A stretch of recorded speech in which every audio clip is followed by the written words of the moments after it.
네, 대답은 잘하는데 대답을 조금 성의 있게 해주면 고맙겠네요. 오늘 우리 함께 예배 드리는데 목사님이 설교를 하면서 예배를 함께 드리면서 우리 유치부, 유초등부 친구들 가운데서 예배를 하나님 앞에 잘 드리는 친구는 목사님이 보았다가 나중에 선물을 드리도록 하겠습니다. 하나님께서도 여러분들을 기뻐하시며 하나님께서 선물을 주시겠지만은 또 목사님도 여러분에게 선물을 주겠습니다. 하나님 앞에 아름답게 예쁜 모습으로 함께 예배 드립시다. 예, 대답하는 그 태도가 많이 좋아졌습니다.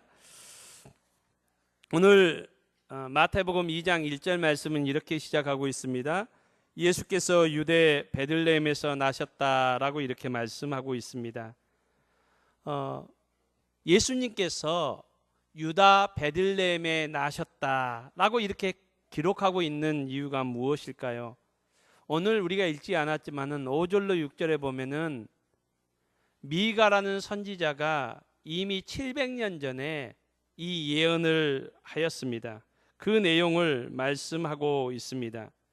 하나님께서는 예수님이 탄생하시기 전 700년 전에 그 전에도 이사야 선지자나 다른 선지자를 통해서 예언하셨지만은 특별히 미가라는 선지자를 통해서 예수님이 이 땅에 오실 것인데 하나님의 아들이신 분이 인간의 몸을 입으시고 온 인류의 죄를 대속하시기 위해서 이 땅에 오실 것인데 그곳이 유다 베들레헴이라고 이렇게 예언하도록 하셨습니다.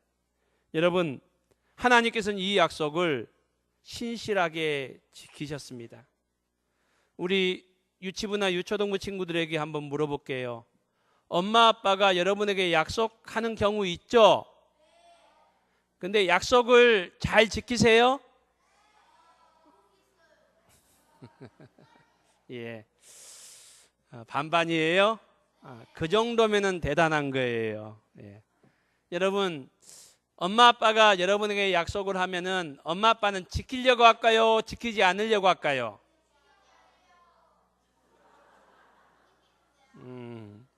여러분 오해했구나. 엄마 아빠는, 목사님도 아빠거든요. 이 엄마 아빠는 자기의 자녀들하고 약속한 것을 할 수만 있으면 지키려고 해요. 그렇지만은 이 못 지키는 경우 어떤 경우겠어요? 어떤 때는 잊어버리는 경우도 있어요. 목사님도 요새 깜빡깜빡 잊어버리거든요.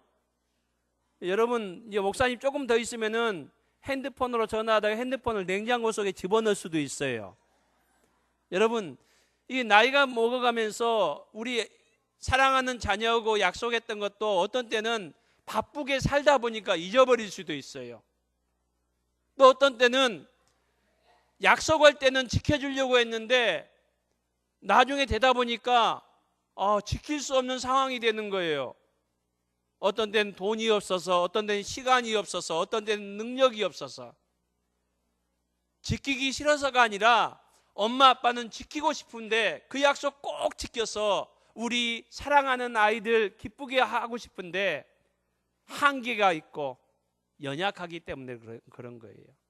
여러분, 이 땅에 어느 누구도 약속 지킨 것을 다 지키려고 노력은 하지만은 온전히 지킬 사람은 없어요. 여러분, 한번 약속을 했는데 700년 후에 그 약속을 지킬 수 있는 사람이 이 땅에 있을까요? 없을까요? 그냥 없는 게 아니라 하나도 없어요. 왜냐하면 사람은 700년 동안 살 수 없기 때문에 그래요. 이것이 인간의 한계이고 인간의 연약함이에요. 여러분, 그렇지만은 하나님께서는 미가라는 선지자를 통해서 700년 전에 약속을 하셨어요.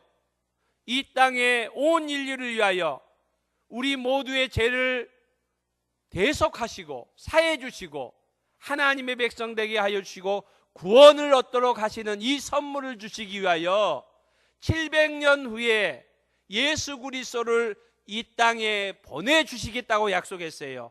우리 유초등부 친구들한테 묻겠어요. 몇 년 전에요?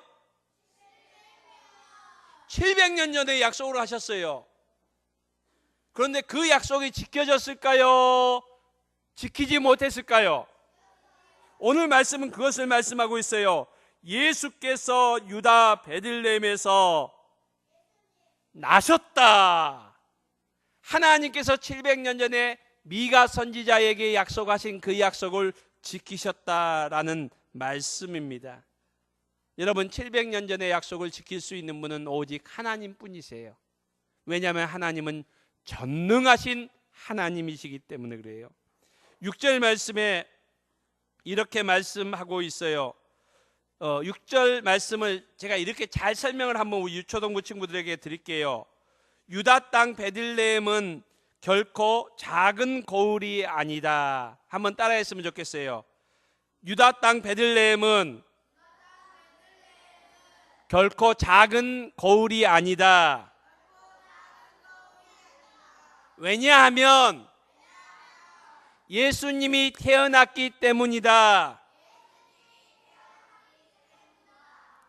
이 말씀은 하나님께서는 미가 선지자를 통해서 700년 전에 이 약속을 하셨고 이 약속대로 예수님을 태어나게 하셨는데 어디예요? 유다 베들레헴이라는 동네예요. 고을이에요. 유다 베들레헴은 결코 작은 마을이 아니다라고 이렇게 말씀하셨어요. 이 말씀의 의미는 어떤 걸까요? 여기에 보면은 고을이라는 단어는 어떤 데 쓰는 거 하니까 이 사람이 1000명이 안 되는 사람이 사는 작은 마을을 말해요. 여러분, 우리 광주는 몇 명이 살까요?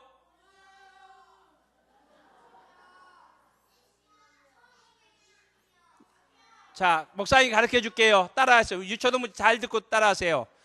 자, 광주는 몇 명이 사는 거 하니까 많이 살아요. 많이 살아요.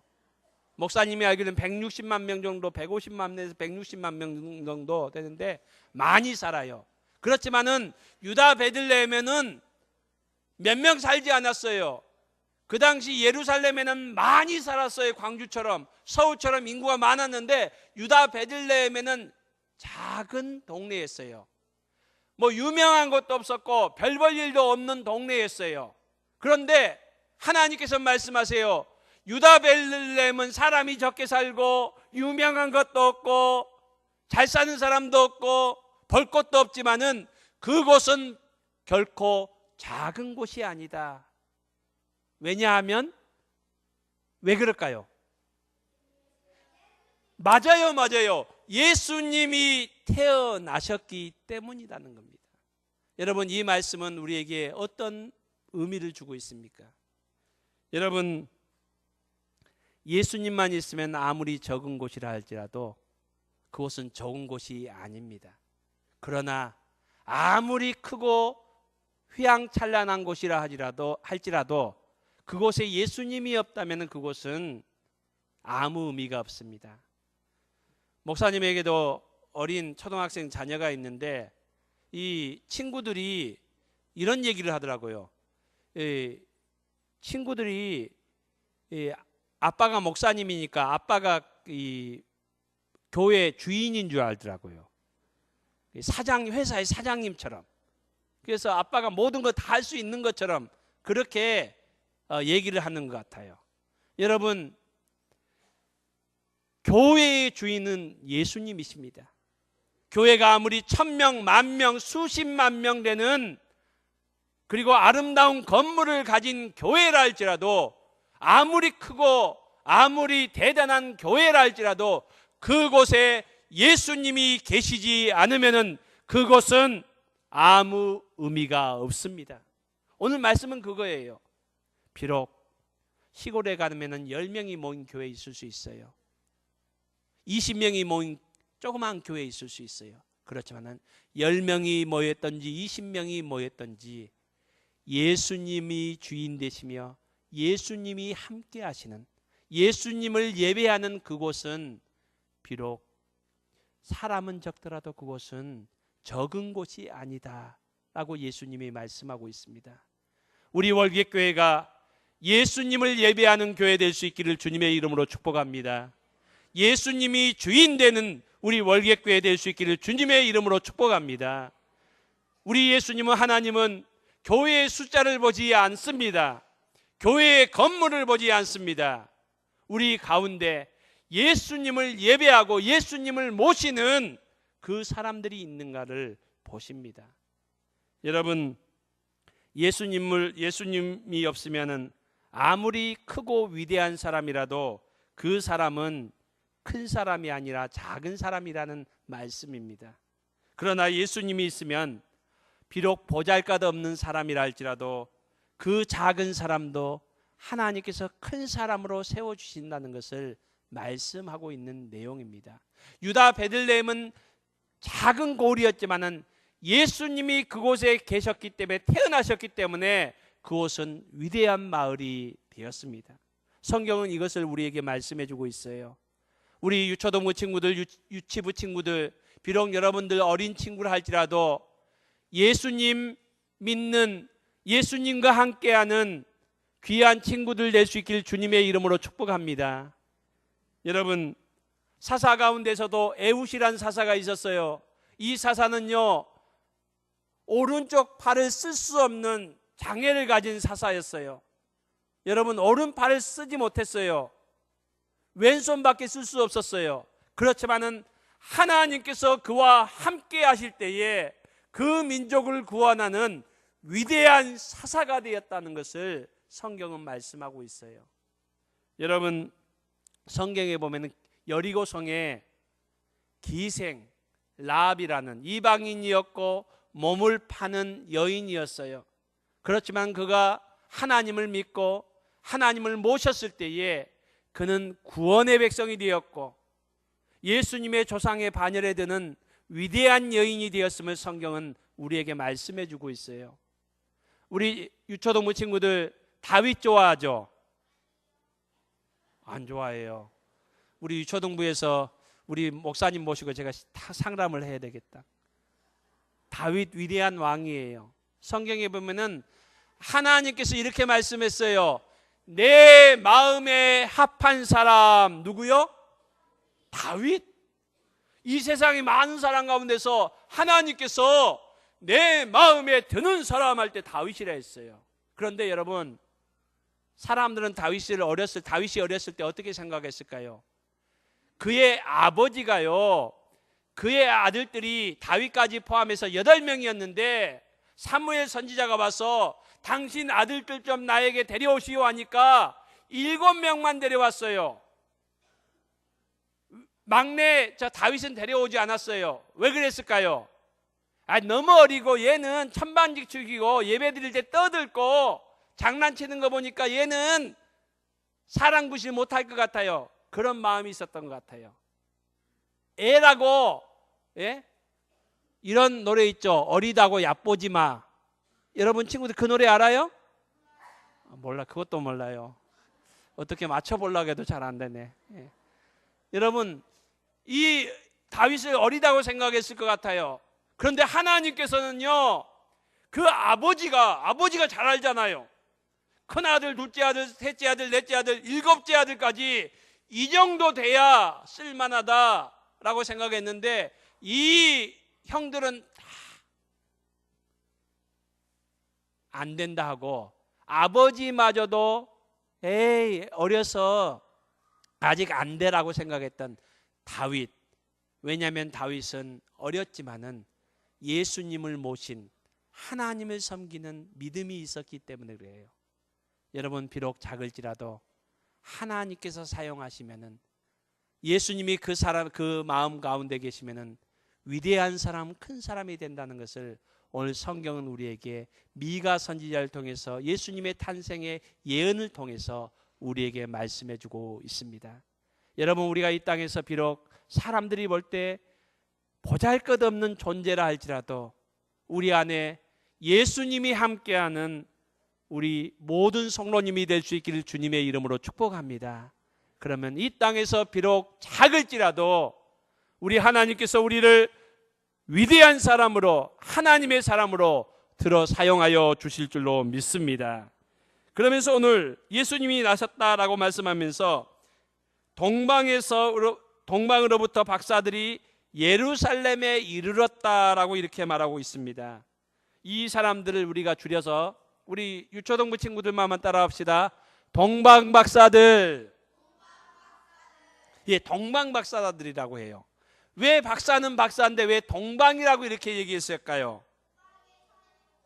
아, 맞아요. 동쪽에서 왔기 때문에 그래요. 여러분, 이 동방은 어디를 가리키고 있을까요? 동쪽. 맞아요. 이곳저곳을 말하지만 방향은 동쪽이에요. 성경학자들이 이 동쪽 방향에서 온 이 사람들이 이 동쪽은 어디일까라고 이렇게 많이 연구해 봤는데, 많은 학자들이 대다수가 메소포타미아, 바벨론 지역일 것이라고 이렇게 추정을 해요. 왜냐하면 이스라엘 유다 땅으로부터 동쪽이 이 메소포타미아인데, 그 당시 문화가 발달했고, 그리고 특별히 별을 연구하는 천문학이 가장 발달했던 곳이 어딘고 하니까 이 메소포타미아거든요. 여러분, 2절 말씀에 보면 이 동방에서 온 박사들이 동방에서 왔는데 무엇을 보고 왔다고요? 그 별을 보고 왔다. 이것을 보니까 별 연구를 하던 문화가, 이 학문이 발달했을 것이다. 그래서 우리는 메소포타미아 지역 동방에서 왔을 것이라 이렇게 생각해요. 그 당시 유다 땅에서 동방이라 하면은, 메소포타미아 지역이라 하면은 여러분 여행을 할 때 1, 2년에서 수개월이 걸리는 거리예요. 그 먼 거리를 마다하지 않고 이 사람들이 왔어요. 그러면은 박사들, 이 박사라는 의미는 어떤 뜻을 가지고 있을까요? 이 박사라는 단어는 지혜로운 사람, 현자, 또 가르치는 교사, 또 제사장, 또 병을 고치는 의사, 또 점을 치는 점성가, 예언가, 꿈을 해몽해주는 해몽가, 그리고 마술사 등 이런 모든 단어에 사용되는 단어가 박사라는 단어예요. 그렇지만 2절에 보면은 그의 별을 보고 왔다라는, 이 박사들이 그의 별을 보고 왔다라는 것을 보면은 별을 연구하던 이런 천문학자들일 것이다 라고 우리는 이렇게 예측해 볼 수 있어요. 그러면은 우리 유치부고 유초등부 친구들에게 퀴즈를 내겠어요. 동방에서 온 박사들은 몇 명일까요? 손 들지 말고 대답해 보세요.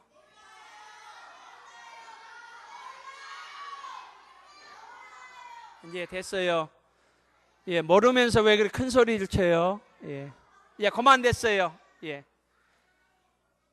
우리는 기존적으로 이 선물을 3개 줬기 때문에 동방박사 3사람이라고 이렇게 얘기를 했었는데, 여기서 동방박사가 아니고 둘이니까 2사람 이상을 말할 거예요. 우리 친구들이 말한 것처럼 우리가 정확한 숫자는 알지 못해요.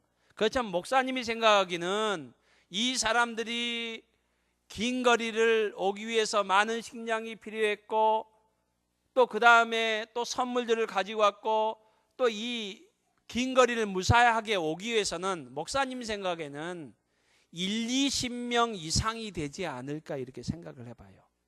어쨌든 이 동방에서 박사들이 왔어요. 유대 땅 베들레헴을 찾아왔어요. 그러면서 먼저 가장 사람이 많고 가장 유다 땅에서 번화했던 수도였던 예루살렘 왕궁에 가서 이런 질문을 해요. 유대인으로 오신 왕이 어디 계시냐? 유대인으로 오신 왕이 지금 태어났을 것인데 어디 계십니까? 라고 이렇게 질문해요. 여러분, 당시 왕이 있었어요. 그 당시 유대인의 왕은 헤롯 대왕이었어요. 1절에 보면 헤롯 왕 때에 라고 이렇게 말해요. 그 당시 이스라엘은 로마의 식민지 아래에 있었는데, 로마의 원로원에서 이 헤롯을 왕으로 임명해서 헤롯이 왕이 되었어요. 그리고 이 로마 원로원에서는 이 헤롯을 유대인의 왕이라는 호칭을 주었어요. 그래서 헤롯의 별명은 유대인의 왕이었어요. 그 별명을, 그 호칭을 로마 원로원에서 지어줬어요. 그런데 동방에서부터 온 박사들이 유대인으로 오신 왕이 태어났는데 어디 있습니까? 라고 이렇게 질문하는 거예요. 왕이 있는데 지금 왕을 찾으러 오는 거예요. 여러분, 우리나라 왕은 누구입니까? 왕이 아니죠. 죄송합니다. 우리나라 대통령은 누구예요? 우리 친구들 너무나 잘하네요. 제가 이 청와대 가서 문재인 대통령도 있고 또 장관들도 있는데 거기 가서 이 대한민국 대통령이 새로 태어났는데 그 대통령이 어디 있습니까? 이렇게 하면 어떻게 되겠어요? 예, 우리 문재인 대통령 마음이 좋아서 그렇게 하지는 않을 것 같아요. 그렇지만 여러분, 난리가 나겠잖아요. 오늘 보니까 3절 말씀에 보면은 헤롯 왕과 그 온 예루살렘이 듣고 소동한지라. 여러분, 이 동방박사들이 그렇게 의도했지 그렇게 의도하지 않았지는 모르겠지만은 이 질문은 이런 질문이에요. 당신은 왕이 아니라는 거예요. 헤롯 왕 당신은 형식상 지금 왕이지만은 당신이 왕이 아니라 진짜 왕, 참된 만왕의 왕은 예수 그리스도이십니다. 그가 어디에서 태어났습니까? 이런 질문이나 마찬가지입니다. 여러분, 오늘 우리가 2000년 전에 태어난 아기 예수님 기념하는 성탄절을 맞이하면서 오늘 또한 동방 박사들의 질문을 오늘 우리가 듣기를 원합니다. 유대인으로 오신 왕이 어디 계십니까? 여러분, 이 질문을 오늘 우리가 듣는다면은 오늘 우리는 무엇이라고 이렇게 대답할 수 있습니까? 이 질문은 이런 질문으로 바꾸어 말씀드리고 싶습니다. 예수님은 저와 여러분의 삶 속에 어떤 분이십니까? 예수님은 우리의 삶 속에 어디에 계십니까? 혹시 손님으로 계시지 않습니까? 내가 어려울 때 힘들 때만 참는 그런 분이시지는 않습니까? 분명히 여기 말씀하고 있습니다. 유대인의 왕, 이 말은 우리의 왕이시라는 겁니다. 여러분, 예수님을 우리의 왕으로 인정하며 모시고 있습니까? 예수님을 우리의 왕으로 인정하며 우리의 마음 가장 중심에 모시고 있습니까? 그렇지 않다면은 헤롯과 그 당시 사람들처럼 예수님이 이 땅에 오셨지만, 만왕의 왕으로 이 땅에 오셨지만은 예수님이 오신 거에 대해서 아무 관심도 없는, 여러분, 그 당시 여기 보면은 서기관들은 예수님이 유대 땅 베들레헴에 태어나신다는 것을 잘 알고 있었습니다. 그렇지만 거기에 관심이 없었습니다. 태어났다고 동방박사들이 얘기했지만은 그들은 경배하러 가지 않았습니다. 여러분, 우리가 성탄절을 맞이하면서 만왕의 왕으로 오시고 우리의 주인으로 오신 우리 예수님을 온전히 경배하는 자들이 될 수 있기를 주님의 이름으로 축복합니다. 예수님이 손님이 아니고 객이 아니고 우리 마음 중심에 계시는, 오늘 동방박사들이 우리에게 물어본다면은 만왕의 왕으로 오신 예수님이 어디 계십니까? 라고 우리가 물어볼 때에 우리 월계교회에 오십시오.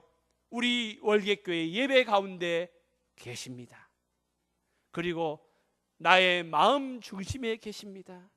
우리의 가정 가운데 계십니다. 왜냐하면 우리의 가정의 주인은 예수님이시기 때문입니다. 라고 대답할 수 있는 우리 모두가 될 수 있기를 주님의 이름으로 축복합니다. 우리 함께 찬송가 126장을 찬송하겠습니다. 찬송가 126장입니다.